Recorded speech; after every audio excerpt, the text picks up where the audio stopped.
Hello there. Welcome to the Saroy channel, wherever you are in the world, and so much love to each and every one of you. I do hope you're doing remarkably well. I'm doing fabulously, thank you very much. I hope you're not getting too hot and that you're keeping yourself lovely and cool with ice-cold drinks. And don't forget to go and get a lovely drink now because I've got a fabulous story for you tonight that you're just going to love. But before we get started, don't forget to subscribe to the channel. Click the notification bell and the thumbs up. And let's get started with tonight's story. Dear Sarah and all your lovely listeners, I twiddled my fingers nervously as I waited in a New York City diner. This was the quintessential moment that I was going to meet my sister-in-law for the very first time. To tell you the truth, I was dreading it. My impulsive, impetuous and unrepressed brother George was so inclined to jump in the deep end of the water without ever testing the temperature first, over and over again. This was not new behaviour on his part. He'd always been like this for as long as I could remember. It would seem he had met a random stranger called Paula over the weekend in Las Vegas. And I kid you not, within 24 hours they'd got married and tied the knot in one of those quick Las Vegas wedding ceremonies at a tiny petite venue. I did feel indignant and affronted, I'm not going to lie. I had visions of being the best man at my brother's wedding, but that picture in my head had been callously snatched away from me, like a sparrowhawk grabbing a little bird in its sharp talons and flying away with it. So yes, I was feeling chagrined, downcast, and exceedingly disappointed. I was dreading what my parents would say once they discovered what my brother had done, and I could perceive they would not be happy. It would seem that throughout his life, his second name was impulsive and headstrong. My daredevil brother had never hesitated to take the plunge when it came to every area and avenue of his life, and there were times he'd ended up being caught up in sticky, precarious situations, much like a fly ensnared in a spider's silken web. On one occasion, he ended up buying a flat on the spur of the moment at a great, phenomenal price that seemed too good to be true, but that was because it was, and I warned him about that. The whole flat appeared to be crumbling at the seams, as it was riddled with damp and infestations of termites. No, my brother hadn't thought to call in a building inspector like any wise, judicious person would have done. "I do not know what to say, George. Normally, I would congratulate you, but this is completely nonsensical, imprudent and capricious, marrying a complete stranger like this. You know nothing about her at all. I can't believe you would do this thing, this crazy pea-brain thing, and so out of the blue like this. You know the last time you brought something so incautiously. It was that dilapidated flat, and that all exploded up in your face. I'm not going to pretend I'm happy about this, because, George, I am not." My brother's voice sounded disappointed. "Why can't you be happy for me, Jim? This is different to buying a flat, bro, and you know it. Paula is very special. I really like her, bro. I like her a lot. I wasn't going to look a gift horse in the mouth and walk away. I'm telling you, this was serendipity. I tell you what, you must meet her at the diner on Friday when we're back in New York. I know you'll change your mind the minute you meet her. You'll like her, bro. That's a promise." "Very well," I said. "I'll see you at 8 at the diner on Friday. And don't you dare keep me waiting," I sniped, knowing my brother's propensity to get so easily distracted and to always arrive late. I was now sitting awkwardly at the diner, holding the menu open and staring at it vacantly, without reading any of the words, as my mind was drifting far into the clouds and floating away into another world. I was trying not to think about what kind of waif and stray that my brother had picked up so randomly and so irrationally in Vegas. I had never known my brother to have a type, for his girlfriends had been as variable as the flowers in a meadow. Prickly like a thicket of brambles, tough and hardy like sagebrush, shy and timorous like blue tansy, beguiling and beautiful like cherry blossom, or rare and endangered like desert sunflowers. I do remember he once brought home a woman who had piercings in every single appendage of her body, including studs in her nose, a shaved head with a central patch of spiked purple hair, and tattoos on her whole body, and even on her scalp. My brother was so beguiled and enchanted by her, and when this girl arrived at our home for dinner, wearing big black combat boots, a vintage tulle skirt, studded belt and fishnet stockings, my old-fashioned, traditional, prudent and unprogressive mother, seeing her for the first time, almost had a heart attack on the spot. Her eyes had grown as wide as saucers, and there was a look of mortified horror on her face, as I think my brother's girlfriend quite literally threw her out of her comfort zone. I discerned that she was very discomposed by his girlfriend, as she sat at the table, literally trembling. I'd never seen her like that before. She even told my father in confidence that George's girlfriend looked like a blood-sucking vampire, and truly, as far as I was concerned, she wasn't far off the mark. "What does he see in her?" said my mother, addressing my father. "The girl! She's downright scary." "I'm sure he will grow out of it," my father had said. Then there was Anka, who he dated for 2 long years, with her short-cropped, straw-coloured hair, muscular thighs the size of tree trunks, and very large biceps, with about as much femininity and elegance as an ox. I remember she dressed like a man, wearing blue jeans and plaid shirts and hefty leather boots, and drove a truck for a living. I'd always wondered what his attraction was to a woman who looked more in line with a male wrestler, and I'm sure she would punch your lights out with one cruel blow of her fist if you got on her bad side. I never dared to ask George how that relationship had ended, but if he ended up with a black eye, he was a lucky man indeed, 'cause he got off lightly. "Hello, sir," said the waitress, interrupting my train of thought. "Can I get you anything?" "I'm waiting for my brother and his wife to arrive," I said, the word wife slipping off my tongue a little too easily, like a nasty taste in the mouth. "I tell you what, can you bring me a nice cold beer? That would do me very nicely indeed."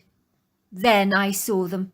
My brother was hand in hand with a slim, willowy young woman with blonde bobbed hair, very pale skin, and the brightest blue eyes. She looked so slight that if a gust of wind blew her away, she would probably be knocked over in a heartbeat. I sighed with relief, because she looked relatively normal, much like the girl next door, wearing a pair of trendy jeans with holes at the knees and stylish-looking sneakers. Phew, that was a relief. A world away from the punk rocker and the truck driver girlfriend. "So you are Paula?" I said, shaking her thin white hand that felt as cold as ice to the touch. I really did not want to hug this woman, who was now my sister-in-law, as that was a daunting thought that I wasn't ready to digest. "That's right," she said. "And you're Jim. I've heard a lot about you. All nice stuff, I might add." "Good," I said teasingly. "Yeah, that's right. I'm Jim. But my real name is James, but everybody calls me Jim. May I ask the impertinent, mystifying question, why did you marry my brother? Impromptu like that." "Well, no one has ever asked me to marry them before," she joked. "I thought it would be fun to get married, especially because Elvis Presley was conducting the service. It was so exciting. We had so much fun. I brought a really pretty white lacy dress for the ceremony, and we seized the moment. It was fabulous to do something so spontaneous and off the cuff like that. It felt great. I'm normally rather cautious and practical," she giggled. "But your brother, well, he swept me off my feet." This is not what I wanted to hear. "Fun," I said sarcastically.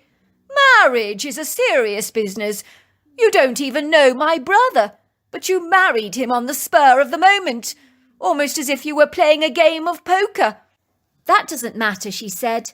"I like your brother George. He's ever so nice," she said, looking at me defiantly through her steely blue eyes, with an air of indifference and audaciousness in her tone that told me blatantly that she didn't give a stuff what I thought. Lovely. My brother looked absolutely thrilled. He regarded his new wife with dewy eyes like a puppy dog, completely smitten and bedazzled by his owner, to such an extent that I actually felt rather awkward and embarrassed. "And you," I said, addressing my brother sharply, "why did you choose to get married? Do you not think about the family, Mum and Dad, before you decided to go plunging into the deep end, like a seagull grabbing the first fish you see?" "Now, bro," said George, looking at me provocatively through his hazel eyes, "that's not fair. Nor is it kind of you to be so condescending, so disdainful and mean-spirited. That's not like you at all." "So what? I seized the moment when I laid my eyes on this beautiful woman for the first time. I didn't want to turn my back on her. Then I might never see her again, and that was not going to happen. I couldn't let that happen, not for a moment. I'd live to regret it. I knew I would." "So you popped the question," I said. "Why can't she be happy for us?" piped Paula, interceding with a belligerent look on her face. "I think I have a sneaky suspicion that you're secretly jealous because you haven't got what we've got. You're like a grumpy, cantankerous old man, judging us with such a haughty, toffee-nosed condemnation, and you know absolutely nothing about me. Nothing at all. You really are horrible." "Well, enlighten me then, Paula," I said. "Tell me all about your parents and how they feel about this spontaneous wedding of yours." Paula shifted awkwardly in her seat, her blue eyes gazing at the wooden table, and she avoided my gaze. "I ran away from home when I was 10, she said.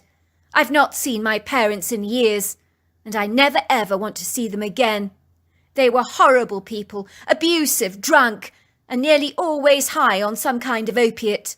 I was homeless for a while, living on the streets, but a kindly pastor took me into his home, and he and his wife I consider now to be my real parents. Of course I told them about the wedding in Vegas, and believe it or not, they were happy for me, as they think it's important for me to lay down roots and to create a real home of my own. I've always wanted a real home," she said longingly. I could feel myself warming towards Paula, for she had an insufferable hard life, and it couldn't have been easy for her. Things must have been very bad if she'd run away from home. I wouldn't wish that on anyone, and having parents high on opiates, well, that would be torturous to deal with. It certainly made me appreciate the loving home that I was raised in, and my devoted parents. No wonder Paula had gravitated towards George, for he was one of the kindest, most generous people I knew. Maybe she had sensed that about him, and had found the security and safety she had been looking for all her life in him. She would not have realized that this was why she was drawn to him, of course, as it would have been a subconscious feeling, something that compelled her to grab the hands of fate and marry this complete stranger off the cuff like this. Somewhere deep in her gut, I strongly suspect she sensed she could trust George, and she wasn't wrong about that, for George was steadfastly loyal, staunchly faithful, and unswervingly committed. Of course, on George's part, he had seen in Paula the lost, frightened, drowned, bedraggled kitten on the side of the road that needed rescuing and saving. I remember as a young boy, George rescued abandoned waifs, strays, and injured animals that he nursed until they had fully recovered and were able to be rehomed. He rescued a half-drowned kitten once, refusing to abandon it, even when everyone told him to euthanize it. George had refused to listen and attentively fed it every 2 hours, and the kitten made a full and miraculous recovery. George persuaded our family to adopt her. We called her Mitzi, and she was a rambunctious fireball with a feisty personality, fully devoted to George, as she knew her life had been spared by him, as animals are hardwired to remember things like that. Over the meal, my heart softened towards Paula, melting like butter. I think I could possibly grow to like her, I thought. I could see she had grit and determination from years of having to survive on her own, and I certainly admired her for that. I did think she wanted to settle down, and she longed for security and a loving relationship. George would almost certainly give her that. It genuinely helped that she liked my brother very much, which in itself was a huge plus. But then again, it would be difficult not to like George, for everybody loved my brother, without exception. "I tell you what," I suggested. "Why don't we go away for a few days together? The three of us, bro." "Really?" said Paula, her eyes lighting up like vibrant, glittering pools of blue water. "Where would we go?" "Well, what would the two of you like to do?" I asked. "We could go on a cruise, or horse riding. What do you fancy?" "Camping," said Paula suddenly. "I'd love to go camping." But I said, "You were homeless once, but surely camping would not be up your street, Paula?" I asked. "That's exactly where you're wrong," sighed Paula. "I've always longed to go camping for as long as I can remember. I envied all those happy families going camping on 4th of July weekends. I always wished it could have been me." "Well, camping it is then," I said. "Where shall we go? Has anyone got any ideas?" "Oh, I know," said my brother, his face lighting up. "Why don't we go to Prairie Creek Redwood State Park in California? I had a friend who stayed there once. Amazing reviews he gave me. You'll love it there," he said, squeezing Paula's hands tightly and basking in her blue eyes like a whale wallowing in the ocean. "Those redwood trees," he said, letting out an impressive whistle. "I'm told that they are something to behold." "Sounds wonderful," sighed Paula. "Go on, let's do it. How about this time next week? I'm off on the weekend from my hairdressing job." So it was on Friday morning we took a flight from New York to the Northern Hemisphere in Central California, and then we hired a Land Rover cruiser and gazed in awe at the magnificent towering redwood trees, the tallest living beings on the entire earth, that towered into the sky like statuesque, masterful skyscrapers at 300 feet, with powerful reddish-brown, burly, Herculean-sized trunks, while underground their substantial, robust root system intertwines together, forming resplendent groves of trees on the surface. It's hard to fathom and take on board that some of these trees are 1,500 years old. I can assure you, during our drive along the Redwood Highway, our necks began to ache from staring up at those bedazzling trees. Soon we turned down the windy roads at Prairie Creek Redwood State Park, where we saw pristine meadows filled with grazing elk and past glorious sandy beaches and pretty creeks. We were completely transfixed and mesmerized by the glittering, transcendent beauty of this spectacular place, and I was secretly rather pleased my brother had chosen this for our camping destination. "Incredible," sighed Paula happily, squeezing my brother's thigh excitedly in the back of the Land Rover. "I don't care if you're not a tree lover. No one could not be enchanted by these magnolious giants."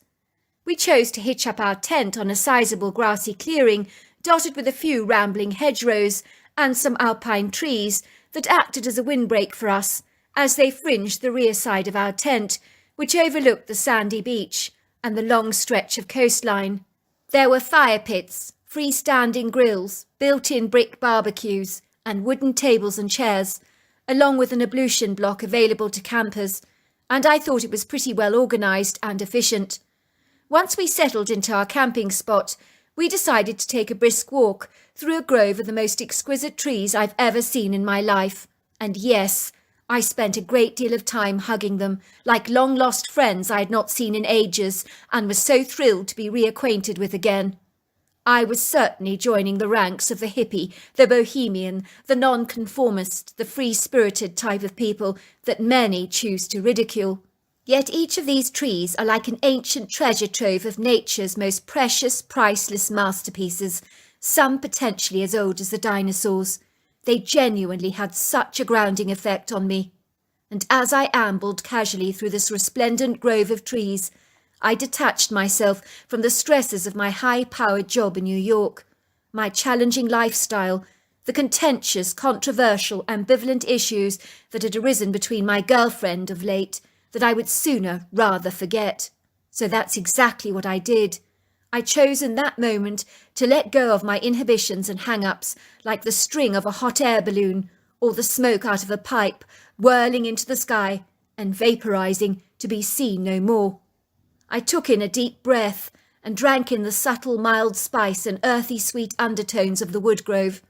I visibly began to relax, and could tangibly feel the soft dense layers of needles beneath my walking boots that felt comfortably cushioned and secure under this thick cosy carpet.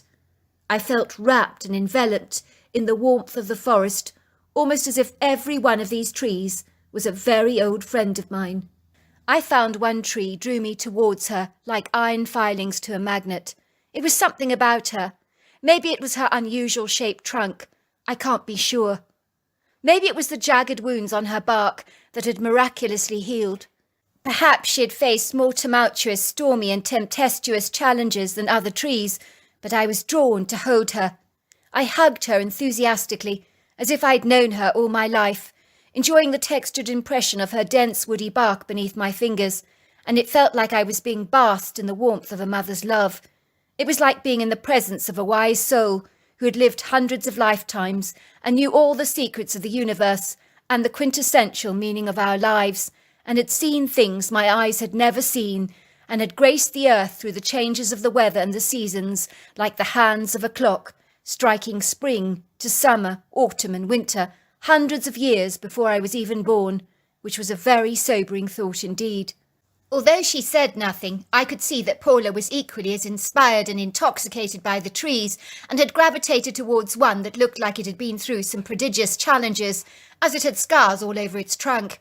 I imagined she identified with the tree, and her eyes appeared to be misting over with tears, as if she had been emotionally stirred and incredibly moved. "Are you all right?" I asked her. "You seem rather sad." "No," she said, "I'm not at all sad. On the contrary, I'm overawed by this redwood tree. Well, all of them, actually. I felt as though the redwood trees were speaking to me and telling me everything would be all right, and that I'd found my security and my soft place to fall." "If you mean my brother," I said, "you couldn't find anybody more dependable than George. He may be impulsive, but he's an honourable man who is steadfastly loyal. I promise you that man would not know the meaning of being unfaithful, and if you remain true to him, he's yours for life." "I think that's why I was drawn to him," she said, looking at me through her tears. "He's the first person that has made me feel truly safe, and I certainly love him for that. And talking about love, I am falling for him. I really am. In fact, I think I am in love with him, but I don't want to tell him that yet. It's not the right time." "I'm glad," I said, "but I cannot say I'm surprised. George is not difficult to love. But your secret, it's safe with me." That evening we sat under the ethereal magical light of the silvery stars, talking and laughing while we grilled chicken kebabs and pork sausages washed down with ice-cold beers, while Paula tucked into several sweet glasses of old-fashioned lemonade. "I'm so glad we came," she sighed happily, taking a big yawn. "Those redwood trees, they're mesmerising. But I'm getting so tired. Sorry, boys. I think I'm going to call it a night." "Do you want me to come with you, honey?" asked my brother. "No, you boys talk," she said, giving us a wary smile. "All right," I said to my brother. "I admit, your wife Paula is growing on me. I wasn't sure about her at first, because I am very protective of you, and I never wanted you to get hurt. I have crystal clear memories about the strange woman you picked up during your life, but I see Paula is different, and I think she's falling for you big time. I think I get why you gravitated towards each other, as you are the rescuer, and she's the half-drowned kitten you want to protect, like little Mitzi. But I still find it hard to believe I will never be your best man at your wedding. I'm not going to kid, but it has upset me, bro." George grinned at me. "I was thinking about that," he said. "There's no reason why Paula and I could not have a second wedding with Mum and Dad and all our friends. Why not? It would be a proper wedding, and I think Paula would enjoy Mother fussing over her. Besides, she deserves to be the centre of attention one day in her life, given the tough childhood she's been through." "Now you're talking," I said jokingly. "But seriously, bro, I am very happy for you. She's a very nice girl. No, really, I genuinely think I like her. and I think you could potentially work out well together and be very, very happy." "I told you, bro," said George, looking terribly pleased. "I told you I snagged a good one there." "Now, there's no need to be cocky, George, but by the looks of things your relationship is far superior to mine, and certainly heading in the right direction. I'm the one lagging behind, desperately holding on to a relationship that is falling apart." "Things not going well with Nina?" my brother asked me tenderly. "Bro, I'm really sorry to hear about that." I shook my head regretfully. "Why do you think I didn't bring her camping here? We fight like cat and dog all the time, and frankly it's driving me insane. I always feel hugely relieved when we're not together, and when I return home I dread seeing her, because I know she's going to nag me for leaving my sneakers on the floor or giving the cat food on the bone china bowls. She hates that." "Then end it," said my brother. "End it now. Don't drag out a miserable relationship and go on and on with it, on the road to nowhere." "You know, bro, you might be right about that," I reflected. "It doesn't seem half bad. Your idea, I mean. I don't think I could live with a nagging woman all my life. I do feel rather henpecked. I guess I just haven't summoned the courage to say, 'Look, it's not working out.' I dread the thought of hurting her feelings." "Bro, sometimes you've got to do what you've got to do for the greater good." That night, as I lay in my sleeping bag, I realised my brother was absolutely right. I needed to end it with my girlfriend, and relief washed over me like the gentle waves of a sea. Before long, I'd also nodded off to sleep. All of a sudden, I woke up with a start and looked around the tent to see that Paula was nowhere to be seen, and I was seized with feelings of alarm. I told myself she must have left the tent to go and relieve herself, and I decided not to wake up my brother, as he was locked in a deep sleep. I needed to check that Paula was all right. I placed my headlamp on my head and ambled out of the tent. I could not see sight or sound of Paula anywhere, but all I could hear was the croaking frogs and the chirps of the crickets, and the soft wind blowing through the trees. Damn, I thought, where the heck is she? For a second I could hear what I can only describe as the loud, frantic crying of a baby in the distance, and I ambled towards the wooded area, scattered with trees, ferns, and soft mosses, and then I saw Paula just standing there like a statue. "What the heck are you doing out here?" I asked her. "I could ask you the same question," she said. "You're not following me, are you?" "Of course I'm not following you. I was concerned because you weren't in the tent." "Did you hear the baby crying?" asked Paula, looking at me intently. "There it is again," she said, perking up her ears. "Can you hear it?"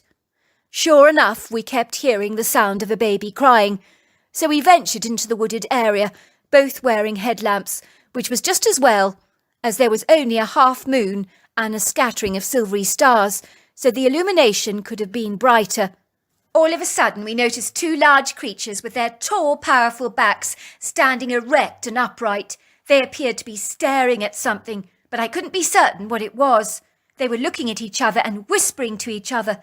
It seemed like they were having some kind of disagreement, or an intense discussion of some kind. I couldn't decide which, but they looked like people, only much, much bigger than people, wider and taller, and infinitely more imposing, lofty and intimidating. "What are they?" whispered Paula. "There's no way they're black bears." One of the creatures picked up what appeared to be a bottle of empty rum, and the creatures both smelt it together, with intrigued, mystified expressions upon their faces, as if to say, "What on earth is that?" Their faces looked remarkably human, although they were devoid of hair, except for the rest of the body was completely covered in long flowing dark hair. I indicated for Paula with sign language to follow me behind a tree, where we could have an excellent view of the creatures. We could hear a baby screaming again. It appeared to be having a tantrum. It was obviously very hungry and needed its mother's attention. But where was mother, and where was baby? We could see the distinct silhouette of a baby's pram. What was it doing in the woods, I wondered, and where was the baby's mother? The female creature gathered the baby, reaching for it in her overlong arms with such a poignant maternal instinct. The baby was clearly human, as it was wearing a blue onesie. The creature began to rock the baby boy in her arms, and then she applied it to her pillowy full breasts, which gave me the impression that this incongruous creature was herself a nursing mother, offering out her breast milk as sustenance to this hungry baby boy. But what was it doing in the woods like this, I kept thinking. Paula and I watched in amazement as the creature nursed the human baby with her own milk until the baby was fully satisfied, and then she replaced it back in the pram, and it seemed that the baby settled down. The large creature moved the pram backwards and forwards, just like a human mother would do for a while, and when she felt satisfied that the baby was finally asleep, they glided away back into the woods with such an extraordinary grace, taking 5-foot strides with their long muscular legs, and whispering together as they went. I was certain they were speaking a language of some kind. What the hell, I thought, what is going on? And what were those strange creatures we observed that were like Herculean giants with overlong arms, powerful muscular bodies, pyramid-shaped heads, and a very human-like appearance? Once the creatures were gone, we dashed over to the pram to discover the baby fast asleep. But on the soft underbrush, coiled up in a fetus position under the tree, was the baby's mother, who appeared to be completely passed out in a drunken delirium, and scattered around her were pebbles that I imagine the creatures must have thrown at her to get her attention, but to no avail, as she was well and truly knocked out by the rum she'd been drinking. No wonder she'd ignored her baby. But what was she doing fast asleep in the forest like this? It was decidedly odd, but I imagine she'd stormed off possibly after a fight with her boyfriend, taking a stroll into the woods, and had passed out after drinking too much. It was hardly responsible behaviour for a mother. I picked up the young woman in my arms, and luckily she wasn't a big girl, and I brought her back to the tent, where we laid her down in a corner, while Paula wheeled the pram back to the tent, bringing the baby into our tent with us and laying the sleeping infant close to her, keeping an eye on it all night. It was a very well-behaved baby, so it must have been very hungry when we'd heard it crying. I awoke from my sleep to hear a woman screaming frantically. Indeed, she made such a commotion that everybody woke up with a start, and the baby began to cry. The woman ran towards her baby, clutching it in her arms and glaring at Paula with eyes as wide as a tiger's. "Who are you? What are you doing with my baby? Are you trying to kidnap me? I've heard about people like you before," she growled. "Calm down," I said. "You've got it all wrong. You were drunk. We found you in the forest fast asleep. Your baby was crying. You were passed out from the rum you were drinking. Did you have a fight with your boyfriend or husband? Is your camping site around here? Can we help you to get back there?" The woman did not listen. She only screamed at us. "Liar," she said, screaming at us. "Bloody liars, the whole lot of you." "Let me explain," I said, watching the woman gathering her crying baby and placing it in the pram and bustling away, running with the pram, looking at us over her shoulders as if she was escaping from a villainous gang of thugs that had tried to abduct her. I mean, I can assure you, George, Paula and I do not look like criminals. We look like law-abiding, decent Americans, but she clearly did not see that. "What the heck is going on?" said George, looking at us with a very perplexed expression on his face. "Who was that strange woman? And what was the baby doing here? What were they doing in our tent?" "It's a long story," said Paula, kissing her husband. "Let's just give it a rain check, shall we, for now? How about some breakfast? I could eat a horse." To cut a long story short, we never saw or heard from the strange, mysterious woman again. Why she was lying fast asleep in the woods, clearly passed out from drinking too much rum, I do not know. Maybe she was camping in a tent in the area and running from a disgruntled boyfriend, and she drank too much and passed out. I truly don't know. But I know her child was nursed by the mythical creature called Bigfoot, who recognized the sounds of a baby in distress and came to offer a helping hand, while Mother remained blissfully unaware and oblivious to what was going on. On the subject of my brother, he is still incredibly happily married to Paula, and they have 3 children, and the best part of it all is that my parents loved her, which was a monumental relief, and I did get to be the best man at my brother's 2nd wedding. He decided to have a big wedding, and my parents never ever found out about the quick marriage in Vegas, which was a very good thing, as such a revelation would have broken my mother's heart. Then there was me, good old me, and I did the brave thing. I broke up with my girlfriend. And imagine my surprise to discover that she was as terrified to break up with me as I was with her. We both didn't want to hurt each other's feelings, so we avoided breaking up with each other. I'm glad to say I did meet my wife several weeks later, and from the moment I met her, I knew she was the one. So maybe sometimes you do just know, just like George and Paula did. So there you are. That's my story. Wow, what a fabulous story.